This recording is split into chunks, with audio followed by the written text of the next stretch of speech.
Radhe Radhe everyone. तो अभी पुरुषोत्तम मास चल रहा है और मैंने ना ये चीज़ें मलुक पीठ महाराज और यूट्यूब पे से बहुत सारे संत हैं जिन्होंने बताया। तो इसमें ना दीपदान की बहुत महिमा है। तो सबसे पहले मैंने ये देखा था कि तुलसी की लकड़ियाँ होती हैं, उनको आप घी में डुबोकर अगर जलाते हो तो उससे आपको हज़ारों दीपक जलाने का फल मिलता है।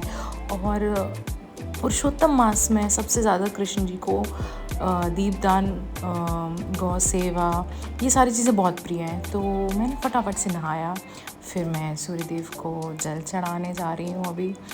सूर्यदेव को जल चढ़ाना स्पेशली पुरुषोत्तम मास में या फिर गर्मियों में बहुत फलदायी होता है, क्योंकि जो गर्मी जो ताप रहता है, अगर हम उनको जल चढ़ाते हैं तो भगवान कहीं ना कहीं हमको शक्ति देते हैं, क्योंकि इस टाइम सूर्य की शक्ति बहुत तेज़ होती है। तो मैंने अपने टेरेस गार्डन से जल भरा लोटे में, और मेरी छोटी सी बालकनी है, वहाँ से बहुत प्यारी सनलाइट आती है। तो मैंने सूर्यदेव को जल चढ़ाया यहाँ पे।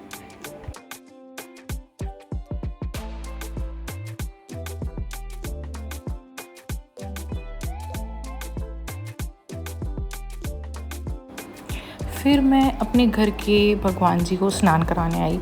इसमें गंगा जल है, छोटी सी जो ये मटकी है। हमारे पास घर में बहुत छोटे छोटे नर्मदा जल, गंगा जल अलग अलग तीर्थों का है, तो मैं पानी में मिला लेती हूँ वो, तो उससे भगवान को गंगा जल के स्नान का ही फल मिलता है। और ये चीज़ ना मैं आपको इसलिए नहीं बता रही हूँ कि हम फल प्राप्ति के लिए ये चीज़ करें।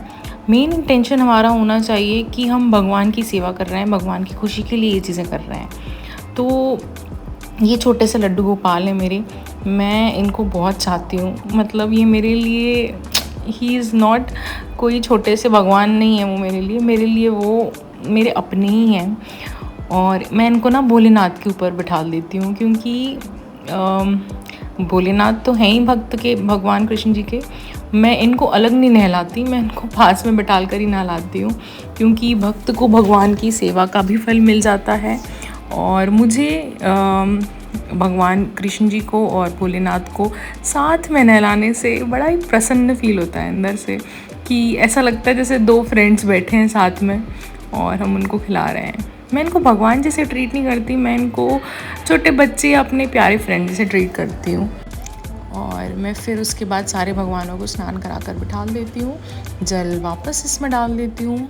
और ये जो जल मैं भरती हूँ वापस स्नान करके, ये मैं पेड़ पौधों में डाल देती हूँ छत पे जाके, क्योंकि हम ये वेस्ट नहीं कर सकते, ये भगवान का जल होता है। तो ये देखो मेरे लड्डू गोपाल, है नज़र ना लगे इनको तुलसी जी विराजमान कराई हैं, शालिग्राम पे तुलसी जी विराजमान कराई हैं और दीपदान किया है। फिर मैं आ जाती हूँ अपनी बालकनी पे। वहाँ पर मैंने केले के पौधे, आपने तो पहले भी देखे होंगे, केले का पेड़ है। अब तो बेलपत्र में भी पेड़ आ गया है, मैं आपको दिखाऊंगी। पहले जो लकड़ी थी उसमें पत्ते निकल आए हैं, बहुत ही सुंदर। और तुलसी जी विराजमान हैं, तो सबको टीका लगा के मैं जो लकड़ी मैंने बनाई थी, मैं वो यहाँ पर आकर भगवान श्री तुलसी माँ को, केले के पेड़ को, जो विष्णु जी का जहाँ पर निवास होता है, और ये जो बेलपत्र है, सबके सामने मैं दीप प्रज्वलित करती हूँ। उसके बाद भगवान का थोड़ा ध्यान जप, इसका भी बहुत फल है पुरुषोत्तम मास में। भगवान को नाम जप अर्पित करने से हमको बहुत करोड़ जन्म के पुण्य का फल मिल जाता है। और मैं ये चीज़ फल के लिए ज़्यादा नहीं करती, मैं आपको फिर बोलूँगी, ये हम ईश्वर की प्रसन्नता के लिए करते हैं। हम जिससे प्यार करते हैं, हम उसकी हैप्पीनेस के लिए चीज़ें करते हैं। उसी तरह भगवान को ये चीज़ें बहुत प्रिय हैं, तो इस मास में ये करने का बहुत फल होता है।